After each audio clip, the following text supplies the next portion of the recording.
여러분 안녕하세요.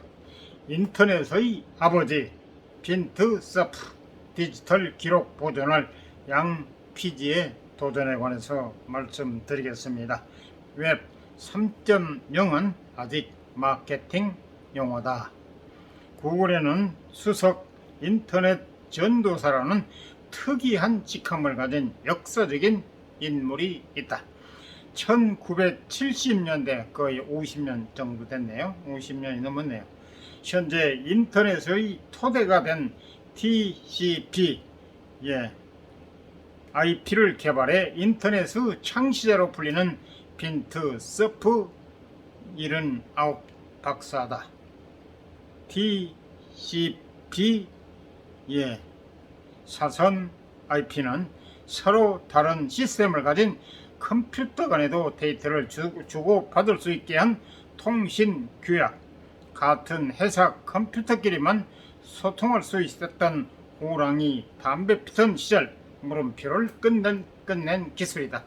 TCP 사선 IP 덕에 인터넷은 국방 기술에서 모두 인터넷으로 진화했다. 60년 가까이 현역으로 뛰고 있는 서프 박사는 상전벽해한 인터넷 세상을 어떻게 바라보고 있을까? 백풀팀이 지난 1일 미국 버지니아주에 있는 그를 화상으로 만났다. 세상 참 좋은 세상이. 최근 그는 구글에서 디지털 기록의 보존을 연구하는 디지털 벨룸, 즉 가로 열고 전자 양피지 가로 닫고 프로젝트와 사물 인터넷, 즉 LOT 가로 열고 이 인터넷의 보안 연구를 진행 중이라고 소개했다. LOT가 아니라 IOT의 보안 연구를 진행 중이라고 소개했다. 선천적 청각장애로 13살부터 보청기를 착용해 구글 제품의 접근성 개선에도 열정을 쏟고 있다. 대단하네요. 13살부터 보청기를 끼고 이렇게. 인터넷의 아버지이자 전도사. 물음, 인터넷 전도사라는 직함이 생소하다. 답, 인터넷은 여전히 전 세계 인구의 60%만 쓸 수 있는 기술이다. 아직 인터넷에 닿지 못한 사람들을 위해 인프라 투자를 활성화하는 게 나의 역할이다. 벌써 50년 넘게 이 일을 하고 있다. 대단한 장인 정신이네요. 물음, 직접 개발한 DCF 사선 IP를 알기 쉽게 설명해 준다면? 답, 만화처럼 설명해 보겠다. 컴퓨터는 데이터를 보낼 때 패킷이란 작은 단위로 쪼개서 보낸다. 패킷은 우편 엽서와 비슷하다. 받는 사람, 보내는 사람의 주소 가로 열고 IP 가로 닫고가 있고 엽서 내용이 있다. 엽서를 우체통에 넣은 여러분은 이게 목적지까지 잘 도착할지 어떨지 모른다. 때론 분실될 수도 있다. 패킷도 마찬가지다. 데이터가 손실될 가능성이 있다. 그걸 복원하고 재전송하는 시스템이 TCP다. 이번에 친구에게 책을 보내고 싶다고 해보자. 근데 우편책에서 여러분이 보낼 수 있는 건 엽서뿐이다. 어떻게 할까? 물음표. 책을 페이지마다 찢어서 엽서에 붙여야 한다. 붙이다 보니 중간에 누락되는 페이지가 없게 페이지 번호도 매겨야겠고 혹시 모르니 사본도 떠놓는다. 엽서를 다 보내고 나서 여러분은 고민한다. 잘 받았다는 걸 어떻게 확인하지? 물음표. 친구가 회신을 주면 좋겠지만 연락이 안 되면 물음표. 결국 확인할 때까지 중복 엽서를 계속 보낸다. 그게 TCP 사선 IP가 작동하는 방식이다. 빈트서프 가로 열고 구글 수석 인터넷 전도사. 이게 상세 내리기에 나왔네요. 시간이 좀 걸리겠지만 읽어 드리겠습니다. 참고로 1976년 내지 1982년 미국 국방부 산하 방위 고등 연구 개혁국, 1982년 내지 1986 MCI 디지털 정보 서비스 부사장, 1986년 내지 1991년 미국 국립정보기술원 부사장, 1992년 내지 1995년 인터넷사회 가로 열고 ISOC 가로 닫고 공동 설립 및 이사회 회장. 1994년 2005년 MCI 기술 전략부문 수석 부사장. 1997년 전미 기술 메달 수상. 1997년 2001년 미국 대통령 정보기술자문위원회 위원. 1998년 현재 NA 나사 제트 추진연구소 개관과학자. 2000년 내지 2007년 국제 인터넷 주소 관리기구 가로 열고 ICANN 가로 닫고 이사회 회장. 2004년 ACMLN 튜링상 수상. 2005년 내지 현재 구글 수석 인터넷 전도사 가로 열고 부사장 가로 닫고. 2012년 현재 미국 국립과학위원회 임원. 2015년 내지 2019년 인간중심 인터넷협회 PCI 공동 설립 및 이사회 회장. 네, 50년 동안 했기 때문에 내력도 대단히 많네요. 물음 그래서 TCP 사선 IP가 바꾼 게 무엇인가? 답. 초기 인터넷은 지금과 같지 않았다. IBM 컴퓨터는 IBM 컴퓨터끼리만, HP 컴퓨터는 HP 컴퓨터끼리만 소통할 수 있었다. TCP 사선 IP는 그걸 깼다. TCP 사선 IP 표준을 쓰는 한 모든 네트워크가 서로 소통할 수 있다. 물음. 인터넷은 수십 년 새 비약적으로 발전했다. 가장 시급한 과제가 뭐라고 보나? 답. 앞서 얘기했듯 여전히 세계 인구 40%에겐 도달하지 못했다는 점과 생각보다 증폭 효과가 거대하다는 점이다. 네트워크의 가치는 실제 사용자의 제곱수로 증가한다. 예컨대 소셜미디어 SNS에 글을 쓰는 건 마이크에 대고 말하는 거나 마찬가지다. 문제는 인터넷 자체는 좋은 정보와 나쁜 정보를 식별할 수 없다는 거다. 그래서 거짓 정보나 악성 소프트웨어도 아주 빠르게 유통된다. 인터넷의 잠재적 해악을 인정하고 이런 악의적 행위자들을 추적하고 사법 처리할 국제 공조가 필요하다. IoT 보편화 우리야 글로벌 개인정보보호 표준 채택이야. 물음. 사물 인터넷 IoT의 개인정보보호를 연구하고 있다고? 답. IoT는 상당히 유용하지만 개인정보가 다 관여되어 있다. 보안이 조그만 허술해도 허가받지 않는 사람들이 이메일이나 웹컴에 접속할 수 있다는 점에서 나를 비롯한 동료들의 우려가 많다. 물음.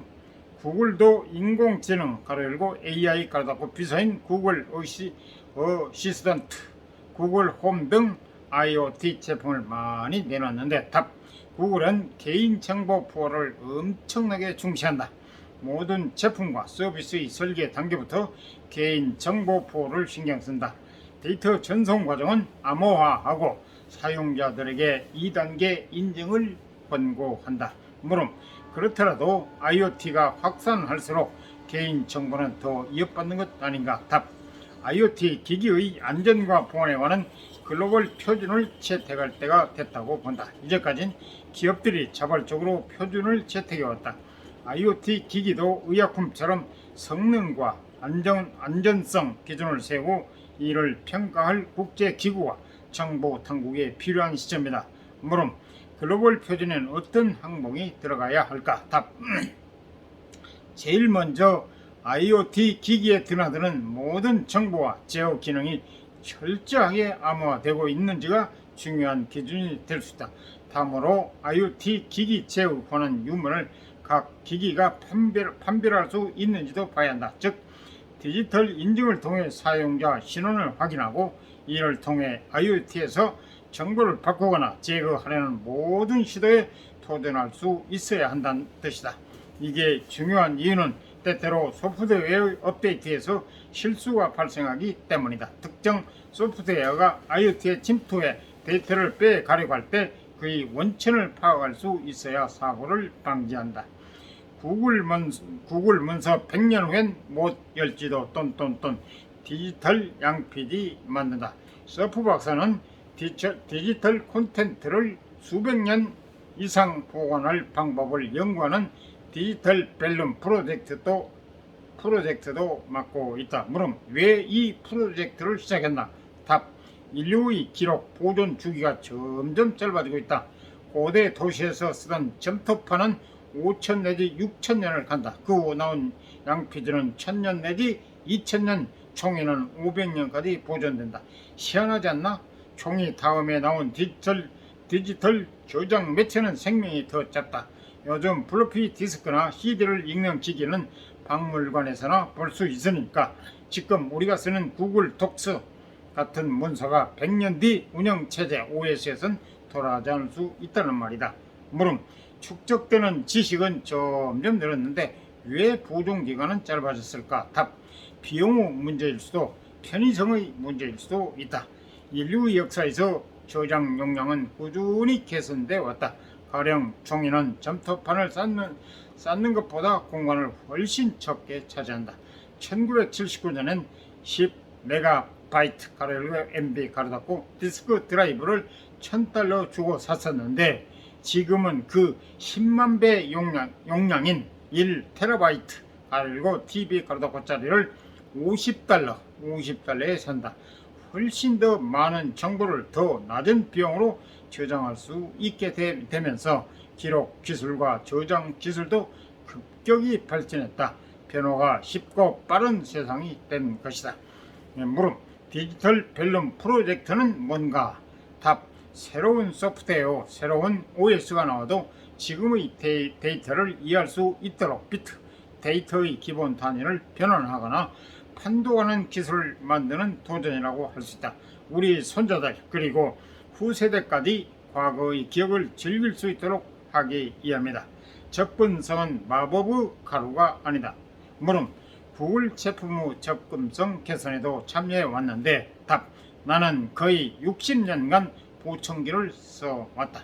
이렇게 써왔으면서도 이런 큰 업적을 남겼고 지금도 실시간 자막을 켜놓고 있다.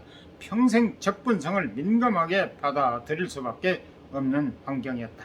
접근성은 제품을 다 만들어 놓고 그 위에 마법의 가루처럼 뿌려서 되는 게 아니다. 나중에 추가하는 게 아니라 처음부터 꼬리에서 디자인해야 한다. 물음, 예를 들어 줄 수 있나? 답, 시각장애가 있건 청각장애가 있건 사지가 불편하건 누구나 편하게 디지털 서비스에 접근할 수 있어야 한다.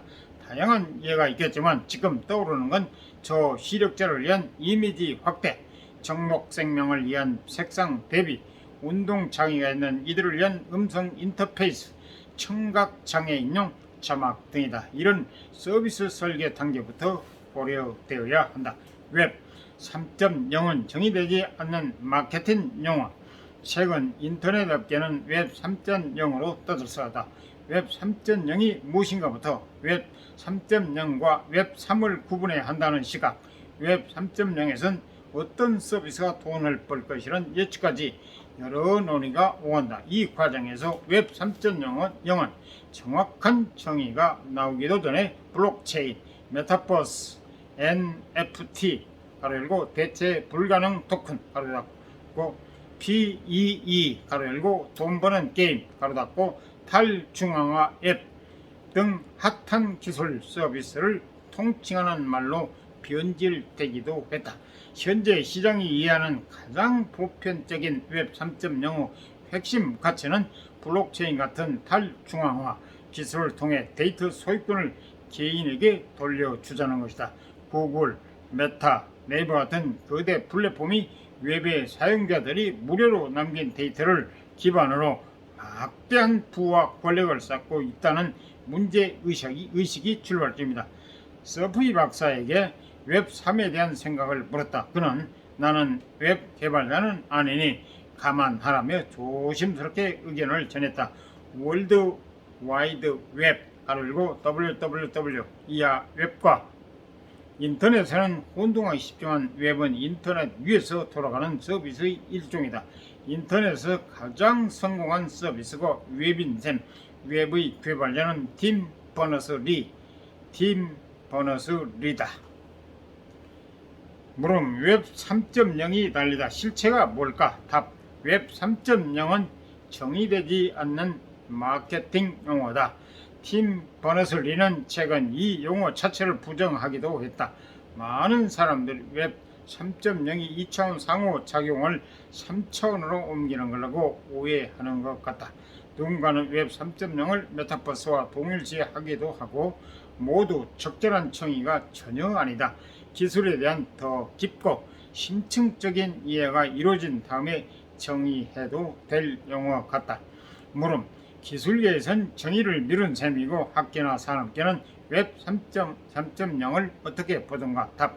글쎄 솔직히 인터넷과 관련된 새로운 발명이면 다 웹 3.0을 갖다 붙이는 것 같다. 가로 열고 웃음 가로 닫고 이런 핫한 유행어에 올라타는 게 아무래도 편하니까.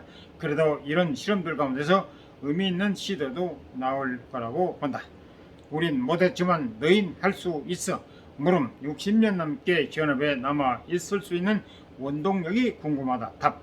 내게 인터넷은 공상과학 소설의 첫 번째 장에 사는 것 같은 기분을 주는 공간이다. 사람들이 인터넷을 활용하는 새로운 방법을 계속 생각해내는데 그게 너무 매력적이다.